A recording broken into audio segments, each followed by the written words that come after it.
વિદ્યાર્થી મિત્રો, આજે આપણે ધોરણ 8ની અંદર વિષય વિજ્ઞાનની અંદર પ્રશ્ન 5 અસાઇનમેન્ટની અંદર એનું સંપૂર્ણ સોલ્યુશન આ વિડીયોમાં આપણે કરવાના છીએ. આગળની વિડીયોમાં આપણે પ્રશ્ન નંબર 4 સુધી સોલ્યુશન કરી ચૂક્યા છીએ. વિડીયો ન જોઈ હોય તો આપણી ચેનલ ઉપર જઈને તમે જોઈ શકો છો.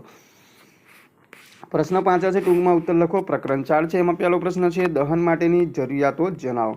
તો દહન માટેની જરૂરિયાતમાં આપણે લખીશું એક બળતણ, બીજું છે હવા એટલે કે ઓક્સિજનનો પુરવઠો, ત્રીજું છે બળતણનું તાપમાન તેના જ્વલન બિંદુ જેટલું.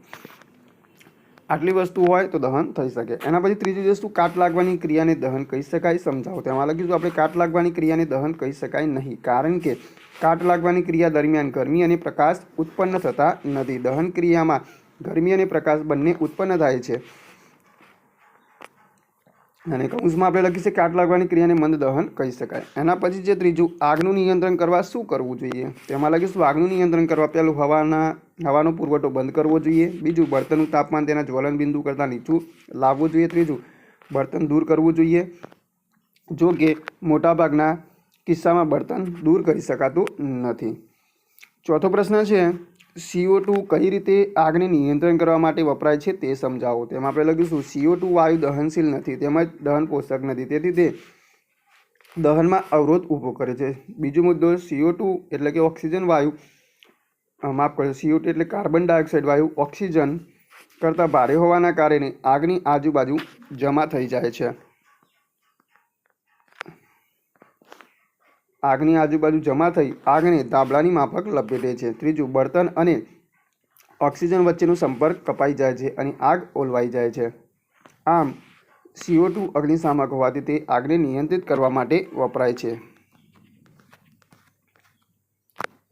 પ્રશ્ન 5 છે, મીણબત્તીની જ્યોતની નામ નિર્દેશવાળી આકૃતિ દોરો. તો વિદ્યાર્થી મિત્રો, આપણે આ રીતે છે આકૃતિ દોરીશું અને એનું નામ નિર્દેશ છે કરી દેવાનું. અહીંયા લખીશું મીણબત્તી.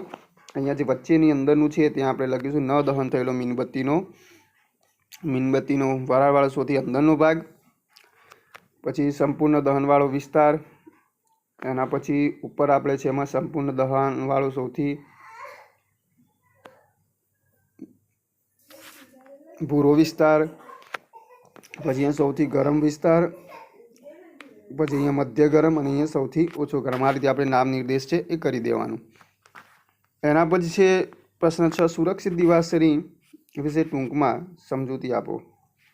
તેમાં લખ્યું, સુરક્ષિત દિવાસળીના ટોપકા પર એન્ટિમની ટ્રાયસલ્ફાઇડ અને પોટેશિયમ ક્લોરેટનું મિશ્રણ ગુંદર વડે લગાડવામાં આવે છે. દિવાસળીની ઘસવાની સપાટી પર કાચનો પાવડર અને લાલ ફોસ્ફરસનું મિશ્રણ લગાડેલું હોય છે. દિવાસળીને ઘર્ષણ પટ્ટી પર ઘસતા ઘર્ષણથી ગરમી ઉત્પન્ન થવાથી લાલ ફોસ્ફરસ તણખો આપે છે, જેથી એન્ટિમની ટ્રાયસલ્ફાઇડ સળગી ઉઠે છે. પોટેશિયમ ક્લોરેટ એ ઓક્સિજન પૂરો પાડે છે. એના પછી 7મું છે, ફાનસ સ્ટવ ગેસના ચૂલામાં નીચે કાણાવાળી રચના શા માટે હોય છે. તેમાં આપણે લખીશું ફાનસ સ્ટવ ગેસના ચૂલામાં બળતણ સળગી જ્યોત ઉત્પન્ન કરે છે. જ્યોતને પૂરતી હવા મળી રહે તે માટે જ્યોતની આસપાસ નીચેના ભાગમાં કાણાવાળી રચના હોય તો જ્યોત સતત ચાલુ રહી શકે છે. આ માટે ફાનસ સ્ટવ ગેસના ચૂલામાં નીચે કાણાવાળી રચના હોય છે. એના પછી 8મું છે, ગ્લોબલ વોર્મિંગ એટલે શું, તેની અસરો જણાવો. તેમાં લખીશું પૃથ્વીના વાતાવરણમાં થતા તાપમાનના વધારાને ગ્લોબલ વોર્મિંગ કહે છે. બળતણોના દહનથી CO2 ઉત્પન્ન થાય છે. વાતાવરણમાં CO2નું વધતું પ્રમાણ ગ્લોબલ વોર્મિંગ પ્રેરે છે. ગ્લોબલ વોર્મિંગને કારણે ધ્રુવ પ્રદેશનો બરફ પીગળે છે, જેને લીધે દરિયાની સપાટી ઊંચી આવે અને દરિયાના કિનારાના વિસ્તારોમાં પૂરની સ્થિતિ ઉદ્ભવે છે. નીચાણવાળા પ્રદેશો ડૂબી જવાની શક્યતા રહે છે. એના પછી પ્રકરણ 5 છે, એમાં છે વન નાબૂદીના કારણો અને અસરો જણાવતો. વન નાબૂદીના કારણો તેમાં લખ્યું છે ખેતીવાડી માટે જમીનની જરૂરિયાત, બીજું રહેઠાણ અને કારખાનાઓ માટે જમીનની જરૂરિયાત, ત્રીજું બળતણ અને ફર્નિચર માટે લાકડાનો અમર્યાદિત ઉપયોગ. વન નાબૂદીની અસરોમાં આપણે લખ્યું છે પેલું વાતાવરણમાં કાર્બન ડાયોક્સાઇડનો વધારો, બીજું પૃથ્વીના તાપમાન અને પ્રદૂષણમાં વધારો, ત્રીજું વરસાદ અને ભૂમિ ફળદ્રુપતામાં ઘટાડો, બીજું છે વન નાબૂદીની વન્ય પ્રાણીઓ પર થતી અસરો જ લખો. તેમાં લખીશું વન નાબૂદીના કારણે વન્ય પ્રાણીઓના કુદરતી નિવાસ નષ્ટ થાય છે. વન્ય પ્રાણી જાતિની સંખ્યામાં ઘટાડો થાય છે. ઘણા વન્ય પ્રાણીઓ નાશપ્રાય જાતિ બને છે અને ઘણી જાતિઓ લુપ્ત થાય છે. ત્રીજું છે વન નાબૂદીની પર્યાવરણ પર થતી અસરો લખો. તેમાં લખીશું વન નાબૂદીથી પર્યાવરણીય સંતુલન ખોરવાય છે, વાતાવરણમાં CO2નું પ્રમાણ વધે છે, પરિણામે ગ્લોબલ વોર્મિંગ અને પ્રદૂષણ થાય છે, જળચક્રનું સંતુલન ખોરવાય છે, વરસાદમાં ઘટાડો થાય છે, ભૂમિ ફળદ્રુપતા ઘટે છે. ચોથું છે વન નાબૂદીની ભૂમિ પર થતી અસરો લખો. તેમાં લખીશું પહેલું ભૂમિનું ધોવાણ વધે, બીજું ભૂમિની ફળદ્રુપતા ઘટે, ત્રીજું ભૂમિની જળ સંગ્રહ ક્ષમતામાં ઘટાડો, ચોથું ભૂમિના ઉપરના પડ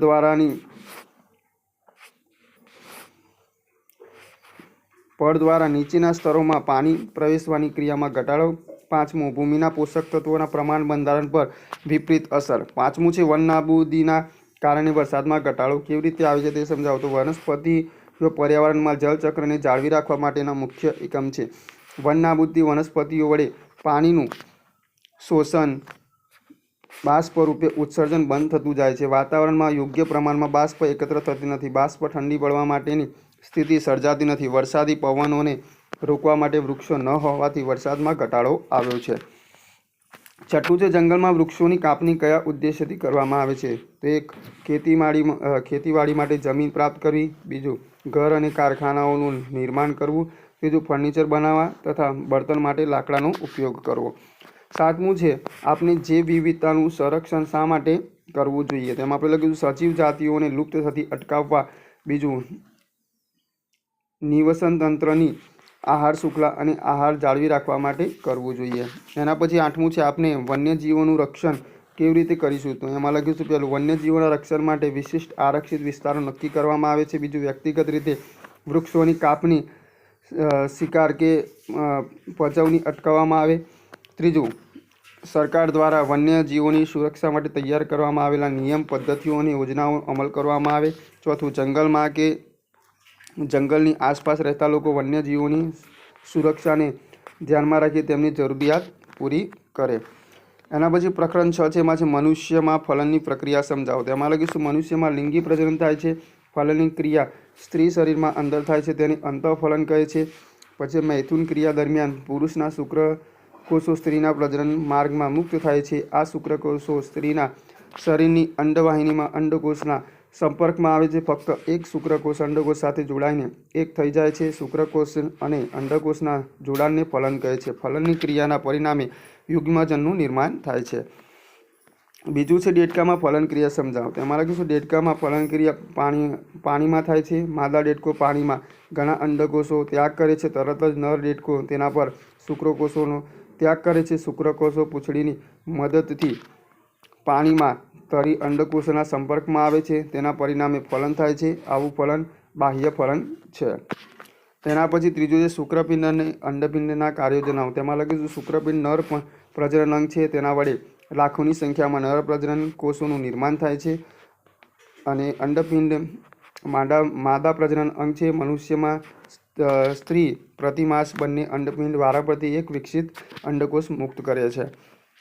એના પછી ચોથો પ્રશ્ન છે કાયાંતરણ એટલે શું, ઉદાહરણ આપો. તેમાં લખીશું કેટલાક પ્રાણીઓમાં નવજાત બાળ પ્રાણી પુખ્ત પ્રાણીથી અલગ હોય છે. નવજાત બાળ પ્રાણીમાં વૃદ્ધિ અને વિકાસ સાથે વિશેષ પરિવર્તનો થાય છે. આ પરિવર્તનો વડે પુખ્ત પ્રાણી જેવા સ્વરૂપમાં રૂપાંતર પામે છે. આ ક્રિયાને કાયાંતરણ કહે છે. ઉદાહરણ તરીકે રેશમના કીડાની ઈયળનું રેશમના કીડામાં કાયાંતરણ, બીજું નવજાતને ટેડપોલનું પુખ્ત દેડકામાં કાયાંતરણ. તો વિદ્યાર્થી મિત્રો આગળના વિડીયોમાં આપણે પ્રશ્ન 5 બસ સાથે મળીશું.